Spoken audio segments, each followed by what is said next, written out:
Good morning, class. My name is Reyna-M. Making choices about how we spend our money is not an easy thing to do when we are constantly being bombarded by advertisement and commercials. This is especially harder knowing that banks and other companies stand to make a profit out of whatever choice we make, bad or good for ourselves. And if we are not careful, it could cost you your financial security. That is why we need the Consumer Financial Protection Bureau to help protect individuals against financial fraud. So let's take a look now at what's possible if the CFBO was not created. Increased in poor consumer judgment.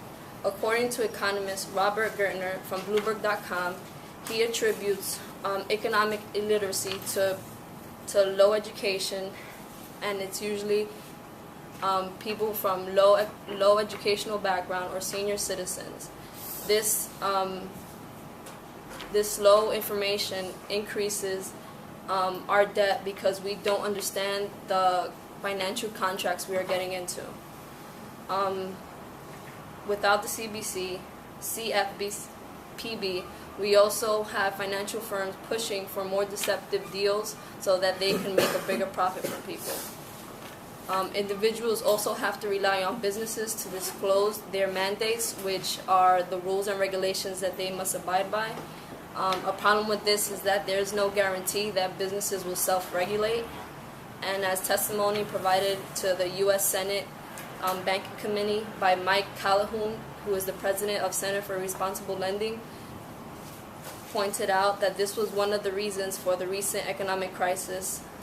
Quote, "With all the complexity of today's financial crisis, it is easy to lose sight of the key factors that led to the crisis. Unsustainable lending beginning in the 90s when abusive subprime lenders put increasing number of families into expensive and unnecessarily risky home loans, most often while stripping them out of much of what their families had built."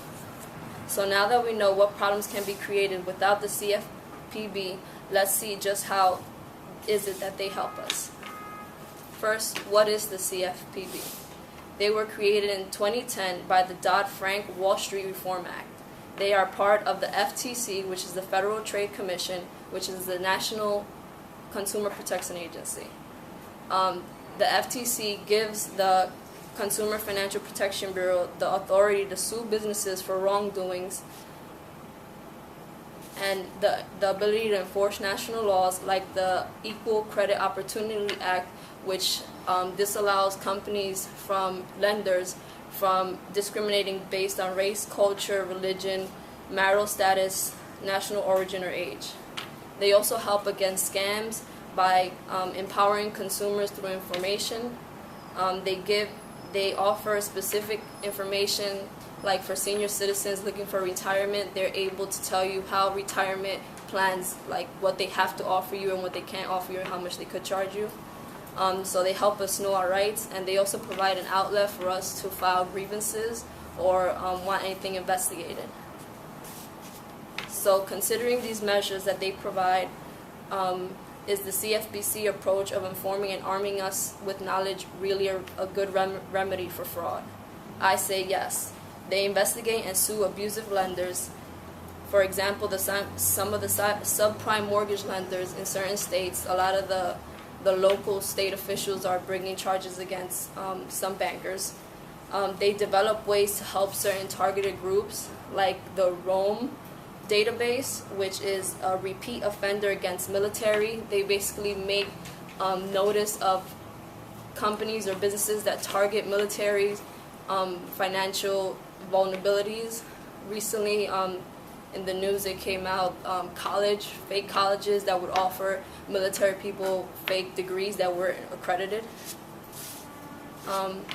Furthermore, the Dodd-Frank bill, which created this bureau, laid out that its intention is to encourage financial reliability of the U.S. by improving the accountability of the economic players.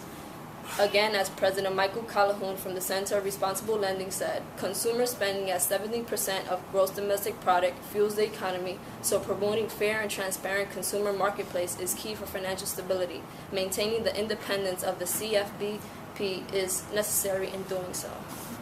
So to conclude, we saw the problems that would happen without the CFPB, what is the CFPB and how it helps us, and why it deserves our support and is a good way to combat fraud.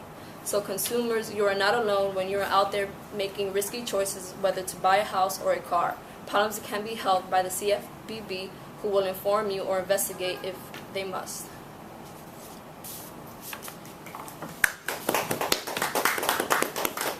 Thank you.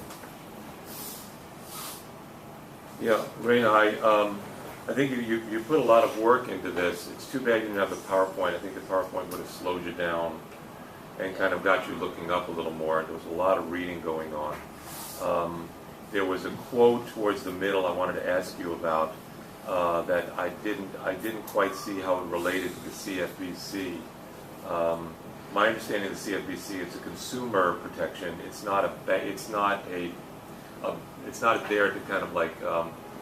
It protects consumers against lenders. So if those lenders happen to be banks or mortgages, they also. But I didn't see how that quote. It was right in the middle of your argument. I didn't see how that quote related to the CFBC. It sounded more like other rules that are being put on the banks to get them to behave correctly. In other words, there's a lot of things in Dodd-Frank. One of them is CFBC, and it's like everything in Dodd-Frank is not CFBC. It sounds like some of the stuff you were talking about was Dodd-Frank, but not CFBC.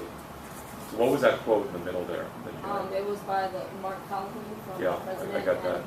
Well, my point wasn't, I know he said, while all this subprime mortgaging was going on, it was stripping much of the families had built, which in the beginning, if we're not careful, we can have everything stripped away from us.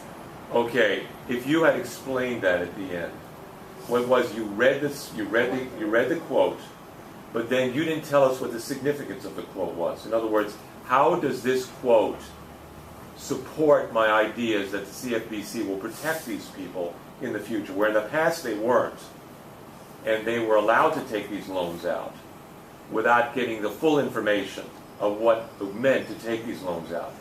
If the CFBC had been enforced at that time, they probably would have made a different choice, and we wouldn't be in the economic mess we're in now, because they wouldn't have been allowed to take those loans.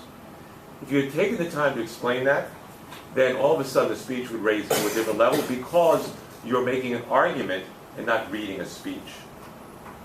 You understood it, but you didn't make the argument to us, like I'm talking to you. That's how you make an argument, not by reading a speech or reading a quote without explaining it.